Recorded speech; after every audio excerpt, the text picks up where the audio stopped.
Have you ever wanted to control your very own clan of warriors? To hire them, change their professions, and basically micromanage a large team while you're on an epic quest? Well then, this is the Final Fantasy game for you. In fact, this is the Final Fantasy game for you even if you don't want to do all that stuff. Once you hit the new game button, you'll be transported into a magical world where the music, the cute graphics, the addictive fighting system, and the gripping story are all more than enough to keep you immersed. You can control your knights, thieves, summoners, archers, and many other classes on an isometric grid battlefield. This means you have to move in squares, which might look clunky and awkward, but it's actually great from a strategic perspective and interlaces perfectly into the gameplay. The fact that it's turn-based lends itself to this movement style. The story follows 4 very young children, which is already unusual for Final Fantasy games. You'd think that because they're children the story will be quite light and happy, but it gets quite dark. I hate giving spoilers, so I'll let you find out for yourself, but it doesn't disappoint in true Final Fantasy storytelling style. To be fair, the story isn't all down to the Final Fantasy tradition.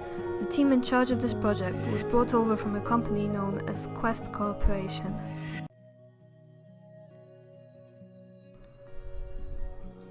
You play as a little blonde boy named Marsh.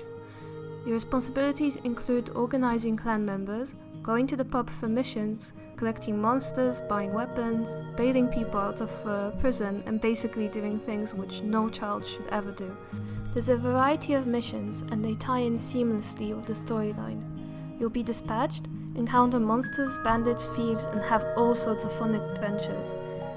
You can send away a member of your party to do a mission, with which they'll deal with themselves, with no involvement or battle encounter from you.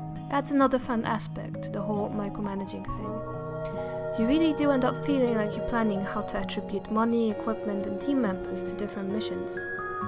Whether you should use your money to bail a character out of prison, or buy that new piece of equipment, or maybe take on that mission which could potentially earn you a lot of money, it's all up to you. There are 4 races: humans, pretty boring, Mughals, you probably already know these little guys, Bangar, these are the strongest physically, Viera, these are the agile ones and they all seem to be female, Numu, a magical Eeyore kind of creature, and the races don't always get along, which results in interesting plot points and even quests. What I think is unusual about this game is the battle mechanical laws.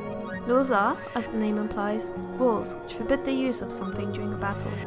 Whether this something is a fire magic, a certain weapon, or healing.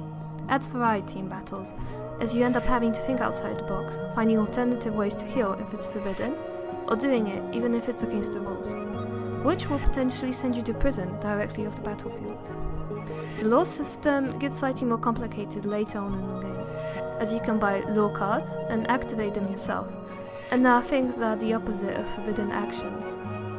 Actions that are encouraged, but it's not that confusing once you get to grips with it in my opinion. The game does a pretty good job of explaining everything clearly, as long as you pay attention to what you're being told.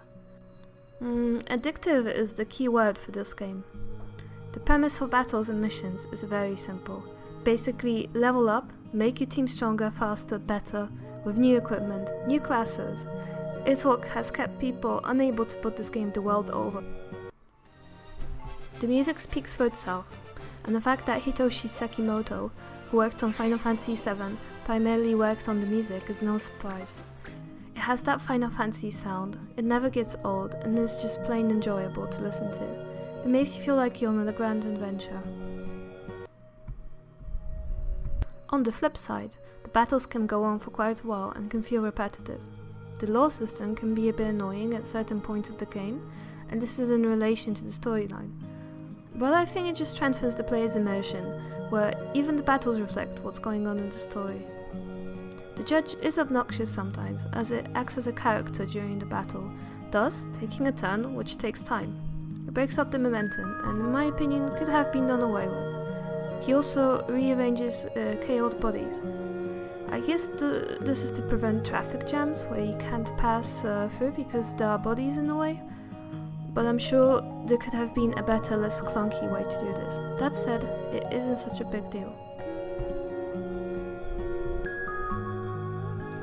I am struggling to say something truly bad about this game. I think there's pretty much nothing apart from the fact that it ends. There are multiple endings for you to discover, and a lot of things to do if you're going for 100% completion. If you're not into tactics and or Final Fantasy at all, I'd strongly advise you to stay away from this game. The warning for you is in the title pretty much, Final Fantasy Tactics. If, on the other hand, you love the stories Final Fantasy is known for, magical characters, abilities and tactics, you adore this game. It's a game I still like to pick up and play, even today. If you'd like more of this game, the sequel is available on the Nintendo DS. To wrap this all up, if I were to be put on a desert island for 2 years, and I could only take 2 Game Boy Advance cartridges with me, I would take Final Fantasy Tactics, and then a cartridge with books on it, probably. It probably wouldn't last me 2 years, but I'm sure there are other things to do around the island, such as pick coconuts. There's a lot of replay value of this game. You can start anew with a completely new clan, new characters, and play in a completely different manner. When the game gets too easy, which, if you're into tactical games, might be very quickly, there are ways to play in order to increase the challenge, such as by using only one class or forbidding yourself from doing certain things. Thanks for watching, and see you next time.